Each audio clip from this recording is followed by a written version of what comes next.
उत्तर प्रदेश में बीजेपी और शिवसेना आमने सामने आ गए हैं। शिवसेना ने यूपी की 25 सीटों पर अपने उम्मीदवार उतारने का ऐलान किया है। यानी यूपी की 25 सीटों पर बीजेपी और शिवसेना के उम्मीदवार एक दूसरे को टक्कर देंगे। हालांकि शिवसेना ने वाराणसी से नरेंद्र मोदी और लखनऊ से राजनाथ सिंह के खिलाफ उम्मीदवार नहीं खड़ा करने का ऐलान किया है। और शुरुआत में खबर आ रही थी कि शिवसेना मोदी और राजनाथ सिंह के खिलाफ भी उम्मीदवार उतारेगी। शिवसेना का कहना है कि बीजेपी के साथ उनका गठबंधन सिर्फ महाराष्ट्र के लिए ही है। ऐसे में यूपी में वो अपने उम्मीदवार उतारने के लिए आजाद है।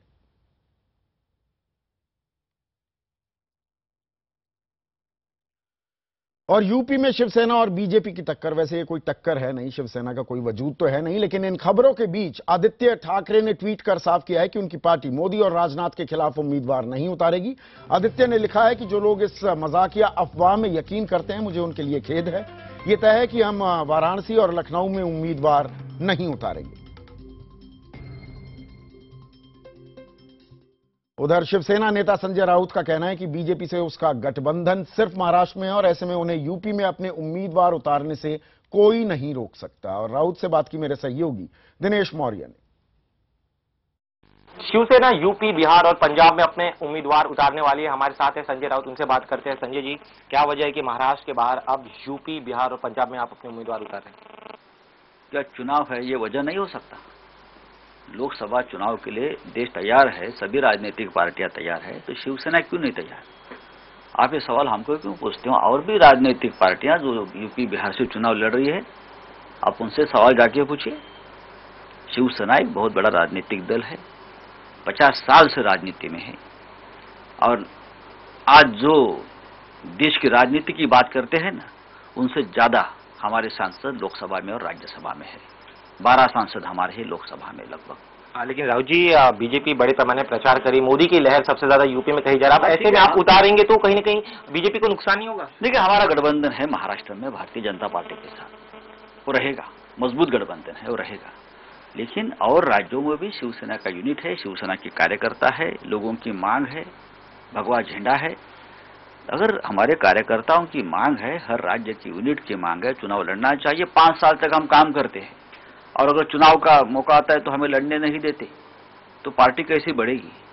आज 5 साल तक हम संघर्ष करेंगे सरकार के साथ, सत्ता के साथ, जेल में जाएंगे, लाठियां खाएंगे, और हम कहेंगे चुनाव मत लड़ो, तो कार्यकर्ताओं का मनोधैर्य नीचे गिरता है। तो इस बार हमने तय किया है कि यूपी में 20 सीट लड़ेंगे, कुछ सीटें बिहार में लड़ेंगे, और भी जगह पे लड़ सकते हैं, जैसे पंजाब है, केरल है। और मुंबई से मेरे साथ जुड़ रहे हैं मेरे सहयोगी दिनेश मौर्य, जिन्होंने संजय राउत से बात की। और अच्छा खासा मुझे ये राजनीतिक मजाक सा दिख रहा है कि हम यूपी में भी लड़ेंगे, पंजाब, केरला। कार्यकर्ता कहां है? कोई संगठन नाम की भी चीज है क्या? दिनेश, क्या ये खिसियानी बिल्ली खंबा नोचे वाला खेल हो रहा है कि बीजेपी इनकी बात मान नहीं रही कि हम भी लड़के दिखाएंगे? क्या सिर्फ ये खेल है?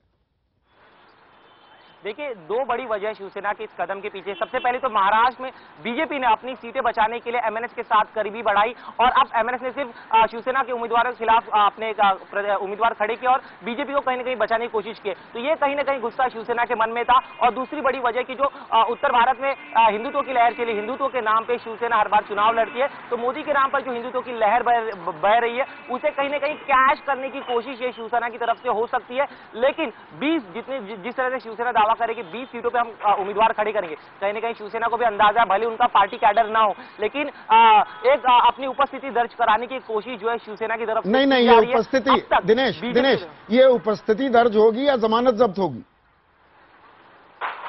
जी बिल्कुल, उनका कोई अस्तित्व यूपी, बिहार, पंजाब में नहीं है, तो जमानत तो जरूर जब्त हो सकती है।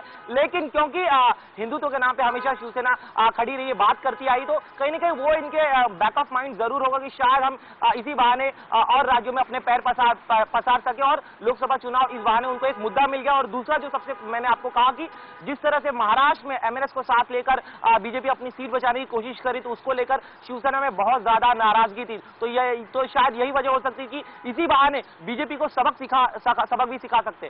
संदीप जी।